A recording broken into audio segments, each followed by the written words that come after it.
சாந்தவடி வேலனே சுவாமி மலைநாதனே சரவணத்தாறு முகனே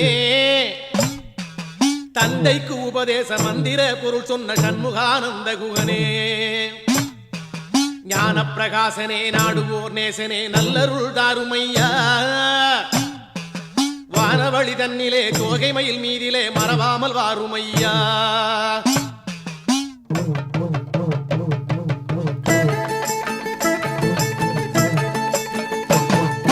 உச்சிமலை மேலே முருகா உன்னடி நம்பி வந்தோம்